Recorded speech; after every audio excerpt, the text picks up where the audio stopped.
এটা দই খা নে খুশি হয়ে খা মালপতি রাগ করিস না বাজান হ্যাঁ আর কান্দা কাটি ইয়া করবা না আবার মনে করে আমি তো আছি আমরা আছি না কান্দ না আমার ভূতের দিন তো আমার ভূতে মানুষের যত কথা কোক কিন্তু আমার বিপদের সময় যে আমার পাশে আসিল আমি অনেক খুশি হয়েছি কিন্তু মানুষের মন মেজাজ ভালো না বুঝছেন যে ভালো করে তার নামে বদনাম কয় আর যে খারাপ করে হ্যারেই মনে করেন বাসান দেয় এখন আমি তো আর মানে আজকে কয়েকদিন ধরে কিন্তু আমার কাছে আসে না মানে আমি তো আয়া পড়ছি জেলখানায় ওই আবার কাটিয়ে খবর পাইছে খবর পাইয়া ওই আবার জেলখানা আইসা পড়ছে তোমার লগে এখন আমি কি করবো ফানি আমার কাছে তুমি কেন আমি তো মা আমি তো সত্য আছি সত্যের জয় শোনো সত্যের জয় চিরকাল থাকে অসত্যের জয় থাকে না এই যে আমার মামনের কতগুলা মিথ্যা মামলায় আজকে কতটা বছর ধরিয়া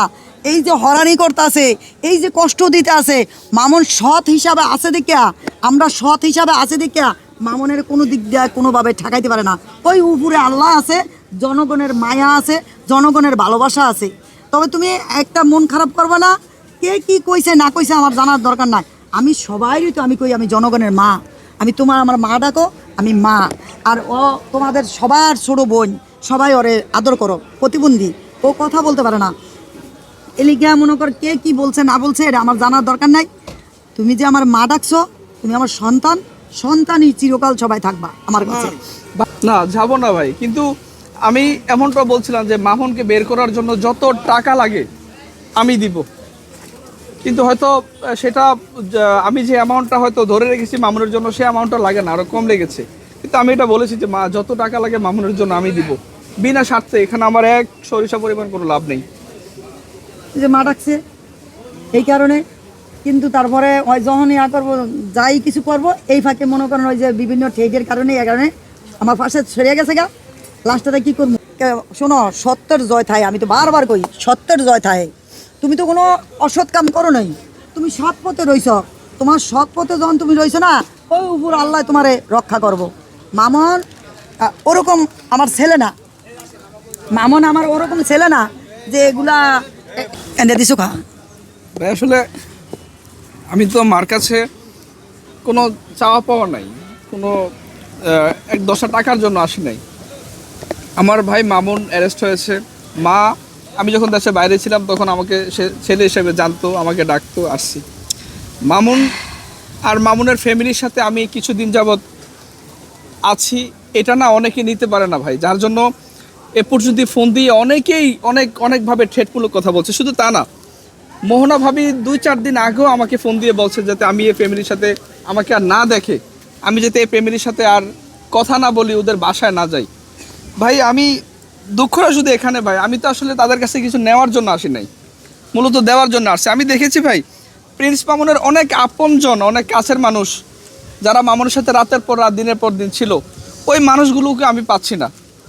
আমি যখন যা পাচ্ছি তখন আসলে মাকে দিছি একটু পান সুপারি খাওয়ার জন্য আর আর এই যে আরেকটা ছেলে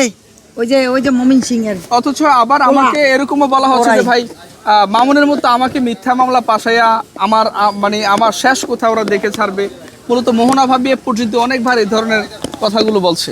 আমি শুধু মোহনা ভাবিকে একটা কথাই বলবো যে এভাবে না কারো জীবন চলে না সংসার এভাবে হয় না আপনি মূলত যে সমস্ত কাজগুলো করছেন কিংবা যে সমস্ত মিথ্যে মামলায় মামুনকে পাশাইছেন আবার আপনি আমাকেও ঠেট দিচ্ছেন যে ওই ধরনের মামলা আবার আমাকেও পাশাবেন তো এগুলো না বোন ঠিক না কারণ এই মাটা মূলত আসলে এই মামুন চলে যাওয়ার পর এই সংসারে আর কেউ নেই আপনি একটু চিন্তা করেন আজকে 18 থেকে 20 দিন মামুন জেলে আছে ওরা কি খাচ্ছে ওরা কি পড়তেছে ওরা কিভাবে চলতেছে আমি ছেলেটা যদি না থাকতাম ওদের কি অবস্থা হতো যতটুকুই পারছি আমার কাছ থেকে আমি সর্বোচ্চটা দিয়ে চেষ্টা করছি আপনারা জানেন আরিফ ভাই এই আমার বোন মরিয়ম প্রিন্স মামুনের বোন মানে আমাদেরও তো বোন আপনাদেরও সবারই বোন এই বোনটাকে নিয়ে আমি বাসায় গেলে 2-একটা ভিডিও বানাই ওরা যখন কান্না করে এগুলো একটু সমাজে কিংবা দেশের মানুষকে দেখানোর সুযোগ করে একটু ভিডিও করে আমি আপলোড করি অথচ অনেকেই এই বোনটাকে আমাকে নিয়ে অনেক বাজে মন্তব্য আমি ওকে যে আমি তেঁতুল খেতে পছন্দ করি টক খেতে পছন্দ করি সেটা সে জানে এরকম কিছু ভিডিও করেছি অনেকে বলছে যে আরো বাজে কথা যেটা আসলে নিতে পারতেছি না মানানসই কথা না তো আমি যখন ভিডিও করি এগুলো তখন এই কথা। মা কিন্তু আমার ভিডিওটি করে দেয়, বাবা করে দেয়, আরো অনেকেই করে আমি দেয়। ছিলাম, ওর বাবা হ্যাঁ, ছিল, তো এই আমার ও ছিল। তারপরও যখন আমাকে নিয়ে এই ধরনের মন্তব্য, আবার বলা হচ্ছে যে মামুন বের হওয়ার পর মামুনকে উল্টাপাল্টা বুঝে আমাদের সাথে সম্পর্কটা নষ্ট করার জন্য